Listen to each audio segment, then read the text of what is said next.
Welcome back. This video is about diffusion.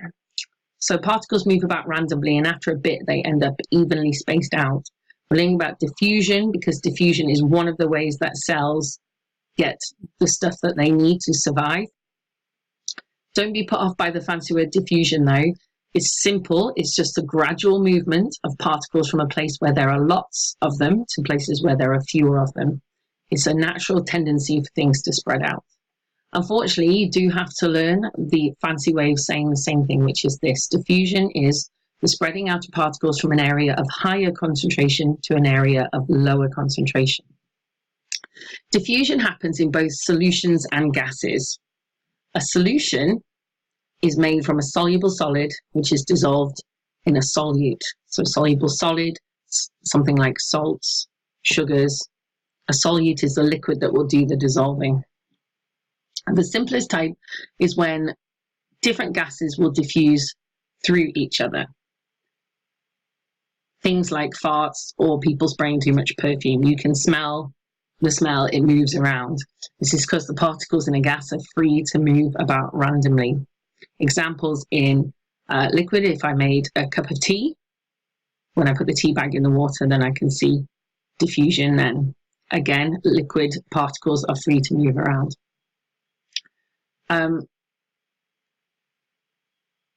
Two factors that will kind of speed up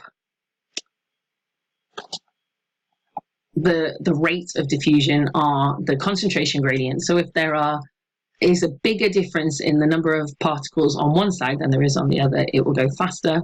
And the other thing is temperature. The hotter it is, the more energy the particles will have, the faster that they will spread. Why is this linking to cells? Because of cell membranes. They're very, very clever.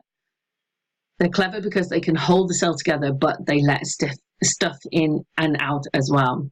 Dissolved substances can move in and out of cells by diffusion.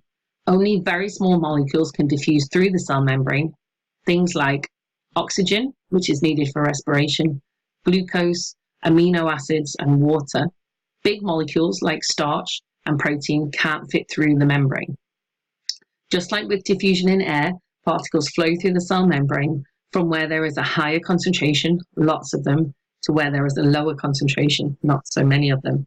This side is outside the cell, has a high concentration, and they move through the membrane to this side where there is a lower concentration until both sides are approximately even.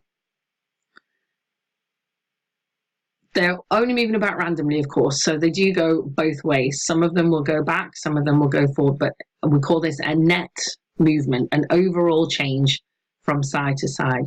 The larger the surface area of a membrane, the faster the rate of diffusion because more particles can pass through at once. So to check your understanding, answer this quick question, put your answer in the comment section down below. If a student adds a drop of ink to a glass of cold water, what will the student observe happen to the drop of ink? Explain your answer. And for a second part, how would this observation differ if the ink was added to a glass of hot water instead? Okay, comment down below and I'll see you for the next video about osmosis.